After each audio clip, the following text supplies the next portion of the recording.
Welcome back to The Explainer.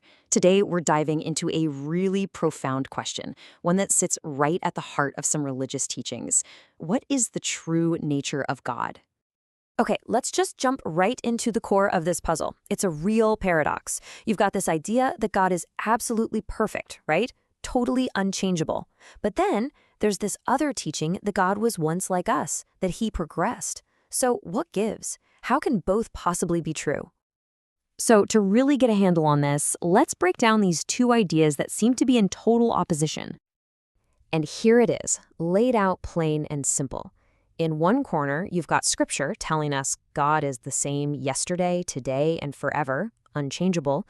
But in the other corner, you have this radical teaching from figures like Joseph Smith, saying that God actually progressed to become, well, God. Yeah, and this is the quote that really throws a wrench in the works. Back in 1844, Joseph Smith delivers this sermon, and this line, wow, it just completely upends the classical view of a God who was always perfect from the dawn of time. Suddenly, God has a backstory, a journey. So how on earth do you resolve a contradiction like that? Well, it turns out the solution might hinge on how you define one single word: unchangeable.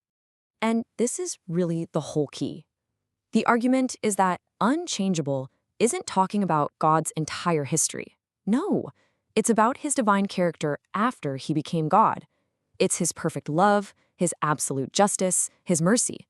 That's what got locked in. That's the part that is now eternally consistent. So you can almost think of it like a timeline. First, there's a mortal experience, then exaltation to godhood. And boom, right at that moment, his unchangeable divine nature kicks in, and that's what lasts forever. But what's really fascinating is when you put this idea up against the more traditional Christian view, because it turns out that view has a contradiction of its own. Right, so in a lot of classical theology, you get this definition of God as a being without body, parts, or passions. This idea really took hold after the biblical era, and you can see a lot of Greek philosophy in there. It paints a picture of God as impassible, meaning he literally can't feel emotion or pain. He's this pure, abstract, immaterial essence. And that leads to a really profound question, doesn't it? I mean, think about love. For us, it's all about connection, empathy, feeling. So how can a being defined by the very absence of feeling be a loving father in any way we can possibly relate to? And you can see the two sides clashing right here. On one hand, the philosophical God can't suffer, has no body, totally abstract. And on the other, the biblical God, a father who actually weeps, who grieves, who interacts personally with his children. So you have to ask, how did we get from that personal, biblical God to this abstract philosophical one? Well, it didn't happen overnight. Let's take a quick look at the history. You can see this gradual shift over centuries.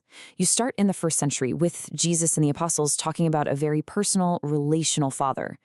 But then, as Greek philosophy starts to mix with Christian ideas, God becomes more, well, timeless and emotionless. And by the 4th and 5th centuries, the creeds formalize this idea of an abstract, impassible God. And it's not just a hunch. If you go back and read the earliest Christian writers, people like Clement of Rome, they talk about a father who is active, who is directing things, not just some impersonal essence floating around. Okay, so this all brings us back to what's often called the restored view. And the whole point here is to present a God who is both absolutely majestic and, at the same time, deeply personally close to us precisely because of his past experience.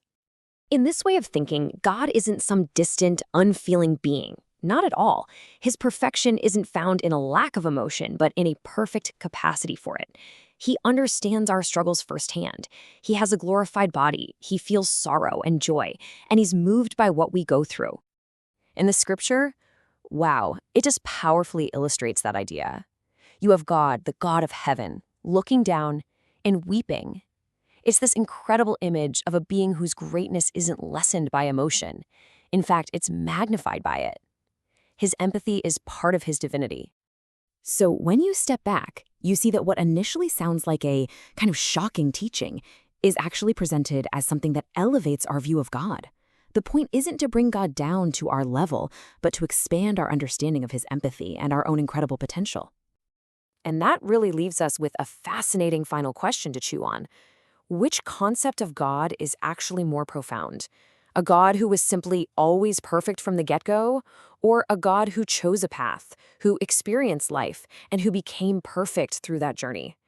It's a question that really changes how you look at the whole mystery.